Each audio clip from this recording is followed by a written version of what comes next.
Hi, I'm Kirstin Kelly, and today's lesson is on improving your position on the flat and over jumps. So we're going to look at the correct position for your dressage. So we want to run a straight line from your ear, your shoulder, your hip and your heel. Now, being in the correct position is really important so that you actually have your leg in the right place so you can apply the aids effectively. Also, that if your leg is not in the right place, it's stuck forward here, it changes the way that your seat sits in the saddle, also changes your angles.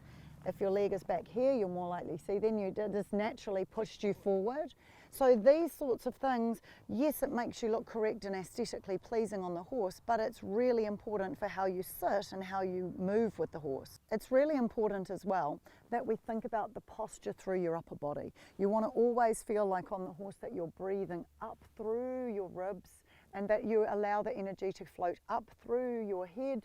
Be feeling like you've got ears, horse ears on the back of your head, and you allow them to prick up and forward so that you have a lengthened spine. You want to feel like the energy drips down through your heels. Never think in your dressage position that you are forcing your heel down, because it will immediately do this and put your leg forward. You need to think of flow, that it drips out through here.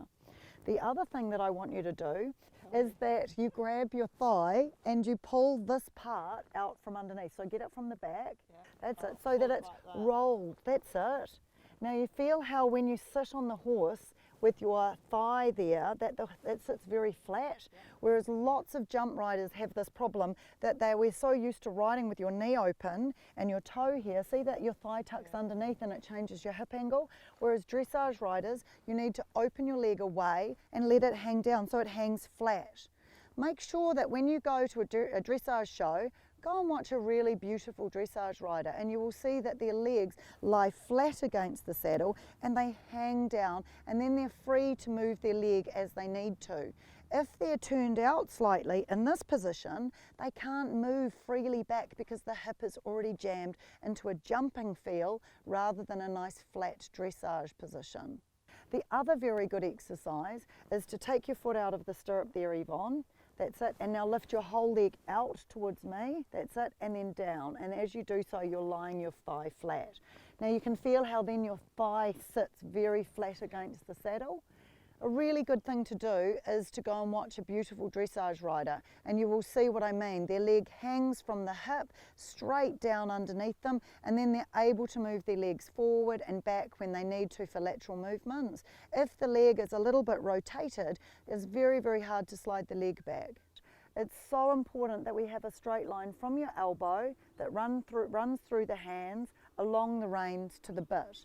If it doesn't and it has a broken line, so say if riders that pull their hand down, the energy does not flow to the mouth. It always creates a negativity. So it is so important. Lift your hand a little bit, that's it. And of course he's not on the bit at the moment, so it feels a little bit weird sitting there like this. But it's a very important feel. Shorten the reins just a little bit there for me. That's it. Close the fingers and just say to him, a little bit of a squeeze from your leg and say, hello, are you going to wake up?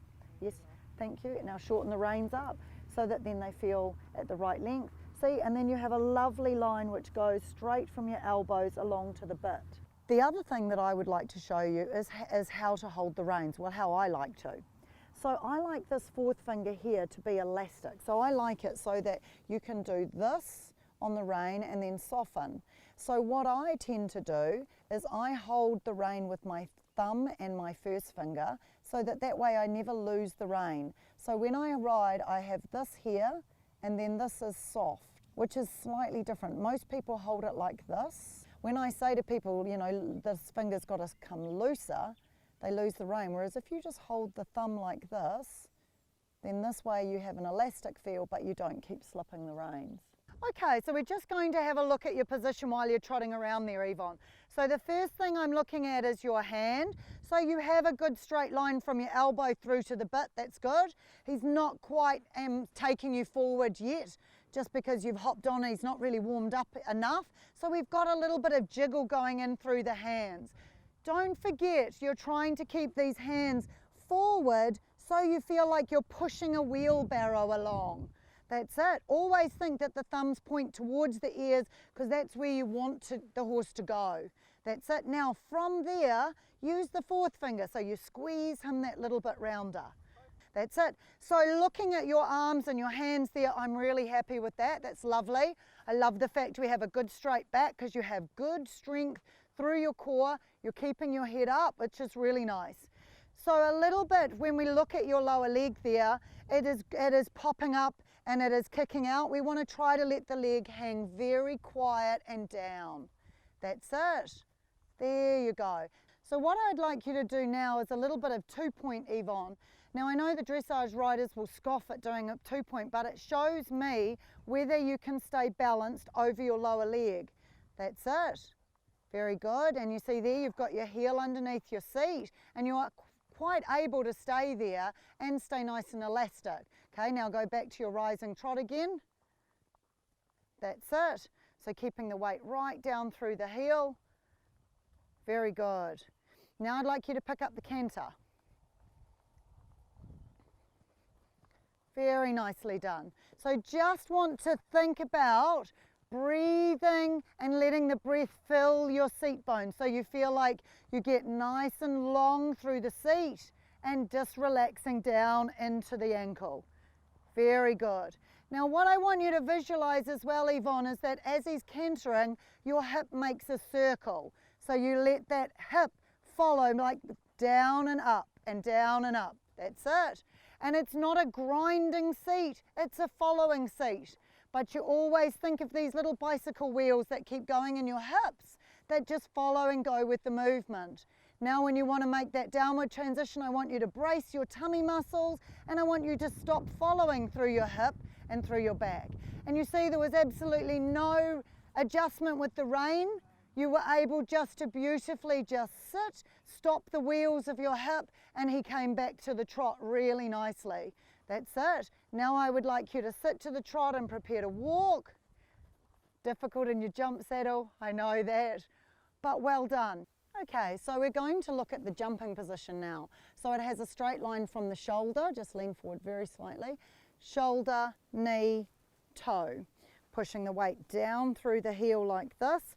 Very slightly 45 degrees out, which see softens the knee a little bit, so then you get this feeling of the hip opening, allowing the knee to be elastic and the leg to stay down.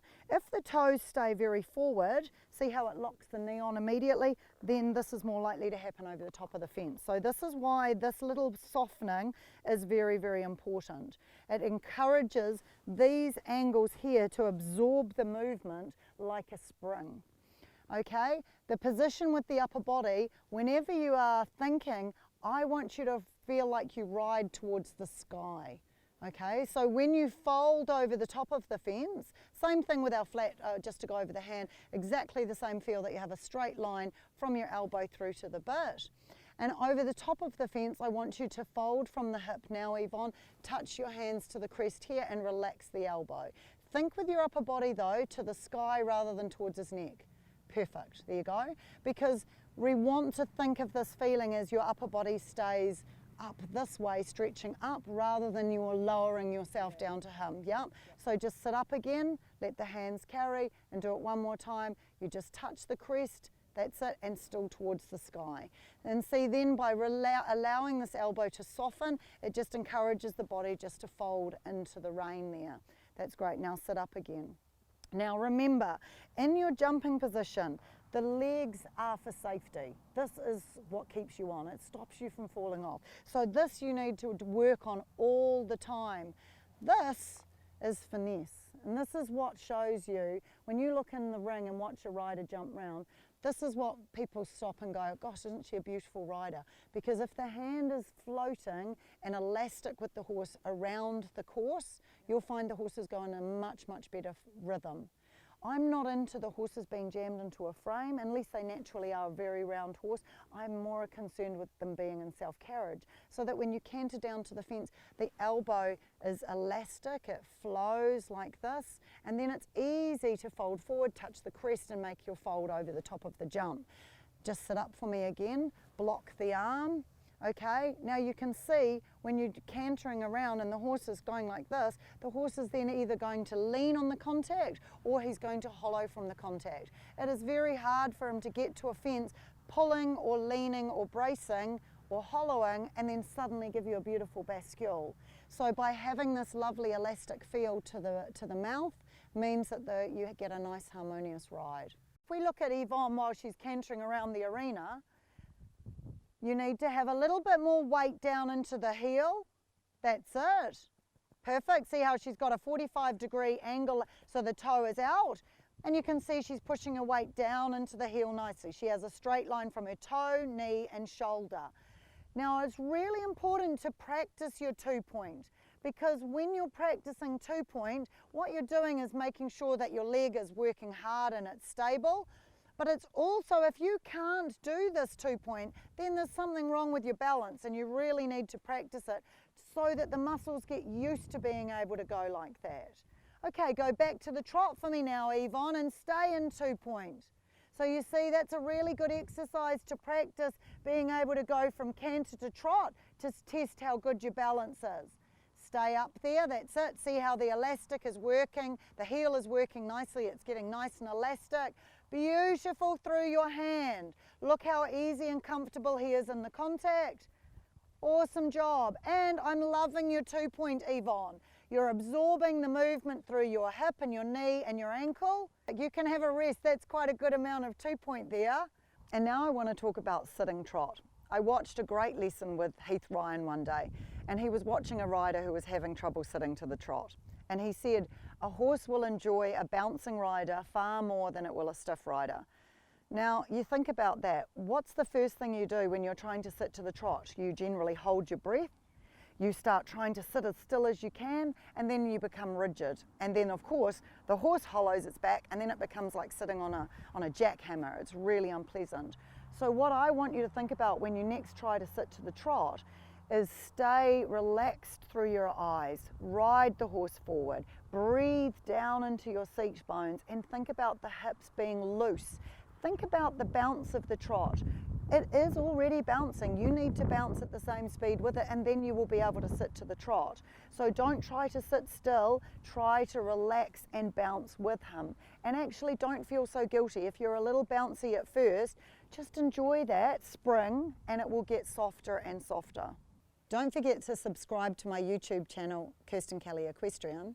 And if you're enjoying this content, you could become a patron, and then you get to contribute to making these great videos and you get great rewards.